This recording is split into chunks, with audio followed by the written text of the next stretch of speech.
شابة جزائرية وهي تطلب أن تنشر هذه القصة. يقول أكو شاب تعرفت عليه من بلادنا من مدينتنا،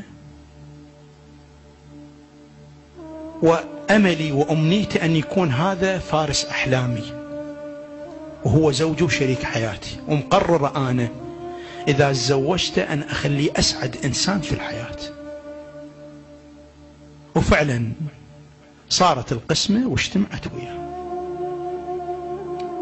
يقول سنة سنتين ثلاثة أربعة زواجنا بيه مشكلة، أطفال ماكو. بديت أراجع أطباء عندنا في الجزائر، طلع المشكلة عندي وليس عند زوجي. أم زوجي عمتها عرفت أن التقصير فيها، فقامت تسمعني كلمات وقامت تصر على ابنها أنه يكون يتزوج وشنو ذنبه وليش ينحرم من الذرية. وأبقى أنا، يقول إلى أن وصلت إلى قناعة أن أعرض على زوجي أن يتزوج. قلت له تزوج، قال له هاي فكرة رفعيها من مخك أبدا، خلص أنت عندي وأنت مرتاح وياك. بقت تقول عندنا محاولة واحدة، المحاولة أن أهلي أنا الوحيدة عندهم، لا عندهم ولد ولا عندهم أم وأب، وأنا بنتهم الوحيدة، فمعتزين بي ويردون يحافظون على الحياة الزوجية. فقرروا أن يبعثوني إلى فرنسا، جمعوا اللي عندهم اللي يتمكنون من عنده أخذوني إلى فرنسا للعلاج. مرت على حياتنا الزوجية هواي. تقول لكن رجعت خائبة تماما، بعد كل مجال وأمل أن تكون عندي ذرية ماكو. الأطباء قالوا 100% ما تصير، ما بأي مجال.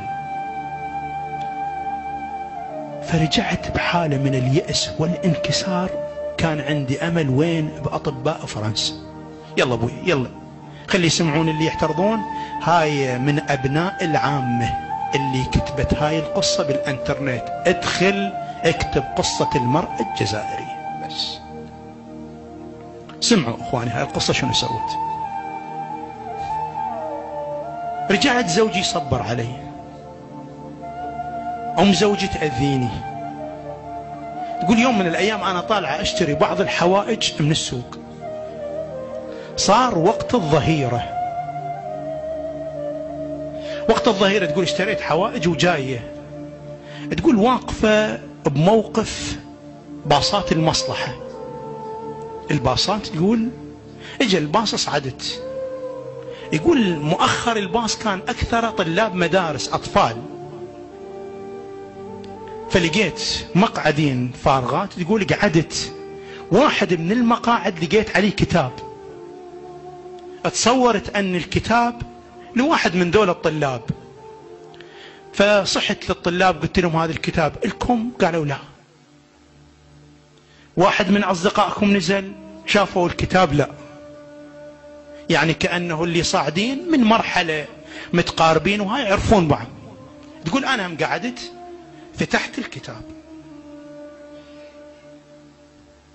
كتاب قصيدة عن الزهراء عليها السلام. كتاب اخواني تدرون من اللي كاتبه؟ كاتبه الشيخ محسن الفاضلي، من المشايخ اللي عندنا يكتبون الشعر في اهل البيت في مدينة قم. شو وصل هذا الكتاب الى الجزائر؟ ما يندرى.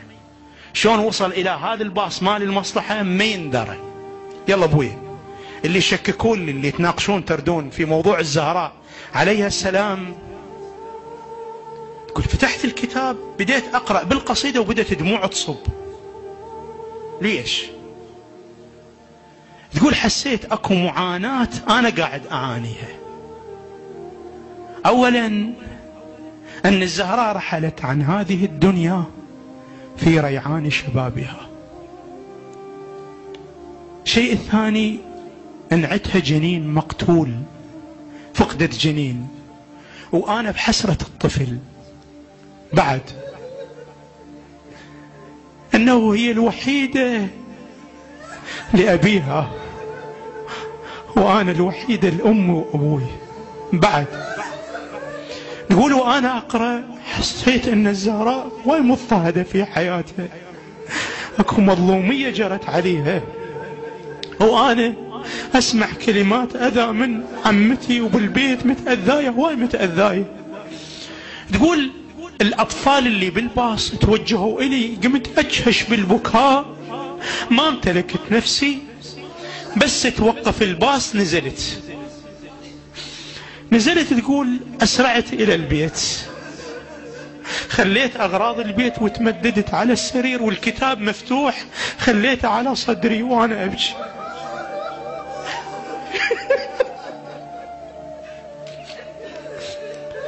اخواني تقول انا نمت والكتاب على صدري، ما ادري حسيت انه انا قاعدة على صخرة جبل قاعدة عليها، واحس بنفسي ما اقدر اقوم من شدة الالام. تقول اجتني امرأة قالت لي انطيني ايدك لأخلصنك اليوم من كل شدة. تقول اعطيتها ايدي، قلت لها انا ما اقدر اقوم، قالت لي انطيني ايدك انا اخلصك اليوم من كل شدة. تقول انطيتها ايدي وقمت، قلت لها منو انتي؟ قالت انا ام ابيها. تقول انا ما اعرف منو ام ابيها، ما ادري. استيقظت حسيت بالبيت اكو عطر مو طبيعي. هالاثناء انطرق الباب، طلعت لقيت زوجي ينظر بوجهي، يقول لي وجهك مو طبيعي، البيت بعطر، راشة عطر. قلت له لا. سولفت له القضية، قلت له تعرف ام ابيها؟ قال لا. طلعت جيرانتنا، قلت له تعرفين امرأة؟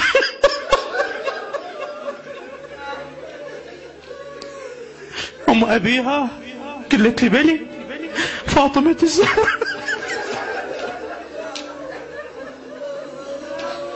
فاطمة الزهراء عليها السلام. تقول ردت ابحث عن مصدر عن فاطمة، رحت للمكتبة ما لقيت كتب. تقول دخلت على الانترنت ابحث، لقيت مصائب يجينا الحديث عنها ان شاء الله. المهم خلال مدة 4 شهور هي تبحث، دخلت التشيع لانه وصلت الى نتيجة. تقول قضية فدك لو ما يوقف عندي بس موضوع فدك يكفي. ليش؟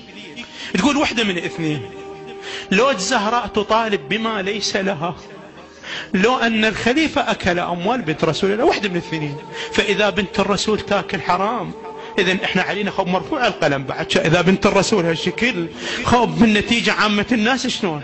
واما ان يكون الخليفة اكل اموال بنت رسول الله. فتقول الطامة جدا كبيرة دخلت التشيع.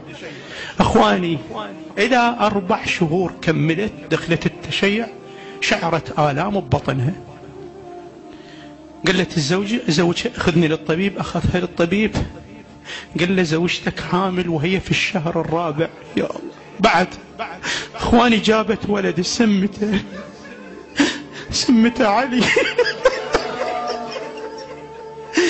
تقول لي أنا حبيب الزهراء علي.